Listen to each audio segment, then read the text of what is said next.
उत्तर प्रदेश की सरकार हाथरस में जब एकदम घेर ली गई है सब तरफ से, तो सवालों से घिरने के का जो नतीजा उन्होंने निकाला है, जो सोल्यूशन, जो हल निकाला है, वो है षड्यंत्र, अंतरराष्ट्रीय षड्यंत्र। जो भी कुछ भी बोले सरकार के विरुद्ध, तो एक फॉर्मूला है कि एक अंतरराष्ट्रीय प्लॉट, एक अंतरराष्ट्रीय षड्यंत्र या षड्यंत्र सरकार के खिलाफ हो रहा है। मतलब ये षड्यंत्र ना हुआ, आलू हो गया, काट के हर सब्जी में डाल दो, हर चीज में षड्यंत्र हो रहा है। हाथरस मामले में अभी तक इस सवाल का जवाब नहीं मिला है कि रात अंधेरे पीड़िता का शव जलाने का फैसला किसका था, आदेश किसका था। हाथरस प्रशासन की तरफ से दो तरह के जवाब आए। एक के शव जलाने के वक्त पीड़िता का परिवार था, जिसे पिता ने गलत बता दिया, यह डीएम ने कहा था। दूसरा जवाब आया कि कानून व्यवस्था बनाए रखने के लिए किया गया ऐसा। कानून व्यवस्था के नाम पर विपक्ष को रोकने के लिए भारी संख्या में पुलिस उतार दी गई, नोएडा से लेकर हाथरस तक में। जब विपक्ष को रोकने के लिए इतनी पुलिस है, तो उसी की मदद से दिन के वक्त अंतिम संस्कार क्यों नहीं हो सकता था। जो पुलिस विपक्ष के नेताओं पर लाठियां बरसा सकती थी, गांव में पंचायत की अनुमति दे सकती थी, वह पुलिस एक मां और पिता को अपनी बेटी का शव आखिरी बार के लिए देखने नहीं दे सकी। क्यों? सूबे के additional DG law and order Prashant Kumar कहते हैं कि रेप तो हुआ ही नहीं। कानून नहीं पढ़ा है उन्होंने, लगता है विशाखा गाइडलाइंस भी नहीं पढ़ी हैं। जो सैंपल एकत्रित किए गए थे उसमें किसी तरह का स्पर्म और शुक्राणु नहीं पाया गया है। महिला से कथित बलात्कार के 11 दिन बाद सैंपल लिए गए, जबकि सरकार की गाइडलाइन है 96 घंटे के भीतर सैंपल लेने की। इसलिए यह रिपोर्ट बलात्कार की पुष्टि कर ही नहीं सकती है। यह स्पष्ट हो गया है कि उनके साथ, पीड़िता के साथ कोई रेप या मास रेप की बात नहीं हुई थी। डाइंग डिक्लेरेशन दी है लड़की ने, मरते वक्त का बयान दर्ज कराया है जिसमें, और ये कैमरे पर है, जिसमें कहा गया मेरे साथ गैंग रेप किया गया है। और बलात्कार में केस में सबसे अहम भूमिका है उस औरत के अपने बयान की। अगर वो कहती है ये उसकी मर्जी के बिना था, तो बलात्कार बनता है। क्या पुलिस को यह कानूनी बात पता नहीं है?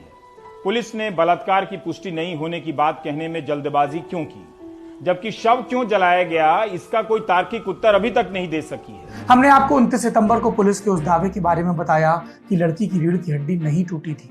इस दावे का मिलान अब पोस्टमार्टम रिपोर्ट से करिए। दिल्ली के सफदरजंग अस्पताल की तरफ से जारी रिपोर्ट में कहा गया कि लड़की की रीढ़ की हड्डी में फ्रैक्चर मिला, गले में भी चोट के निशान हैं और गर्दन में भी फ्रैक्चर था।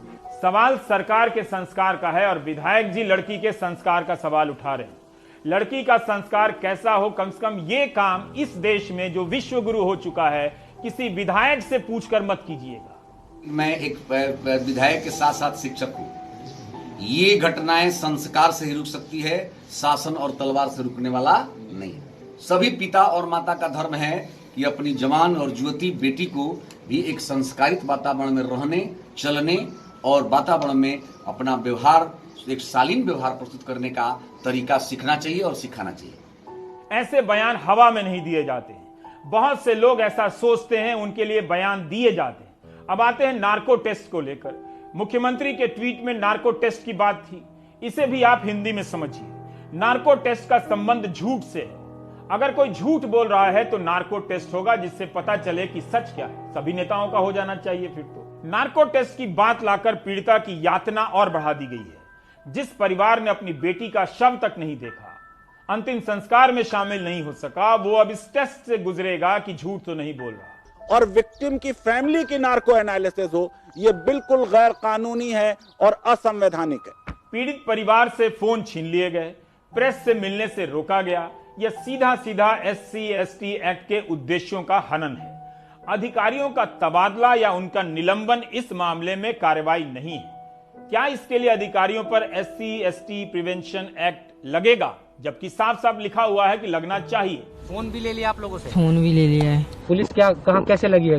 घेराबंदी कर रखी है चारों रंग से, छत पे, गांव में, गली में, सब में। खेत के बगल में था उस वक्त जब हुआ था? बंद करा दिया तुम्हारी इनको, डराया था हमको। फोन है सबके पास? फोन नहीं है, फोन तो छुड़ा लिया है पहले कि किसी को बुला नहीं ले। सबके साथ फोन ले लिया क्या? हाँ सबको। क्या आपकी माँ ने और भाभी ने क्या बोला कि मीडिया को बुला के लाओ? हाँ यूँ कहा था मीडिया को बुला के लेके आओ, हम उनसे बात करेंगे। आप यहाँ कैसे पहुँचे हो? कैसे हम तो आने दिया? खेतों में के आए हैं, छुपके नियार के बहाने से कि घास लेने आने नहीं दे रहे क्या? आने नहीं दे रहे किसी को। हमारे ताऊ भी आ रहे थे कि हम तो अपने आदमी को बुला के लेके आएंगे, हम तो मीडिया वालों को बुला के लेके आएंगे।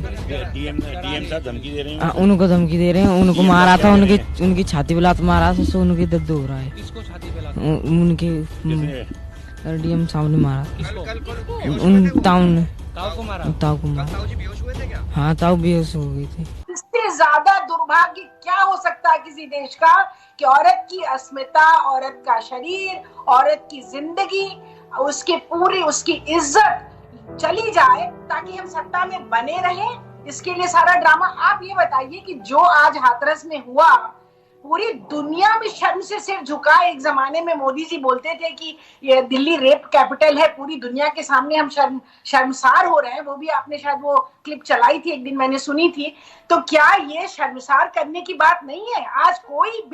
आज मैं किसी एक इंटरनेशनल कॉन्फ्रेंस की कीनोट एड्रेस दे रही थी, सारी औरतें मुझसे सिर्फ एक ही सवाल पूछ रही थी कि ये क्या हो रहा है हिंदुस्तान के अंदर। प्रतीक्षा बख्शी ने एक लाइन लिखी है कि स्टेट जब फ्रॉड करता है तो उसकी सजा किसी को नहीं मिलती है। राजनीति करना अपराध नहीं है, किसी अपराध पर पर्दा डालना दूसरी तरह की राजनीति है जो अपराध है।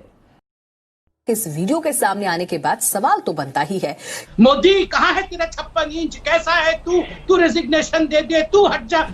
ठीक है, लेकिन टेंशन मत लीजिए, जब तक व्हाट्सएप में गुड मॉर्निंग भेजने की सुविधा है तब तक आपको कुछ नहीं होगा, मैं गारंटी देता हूं।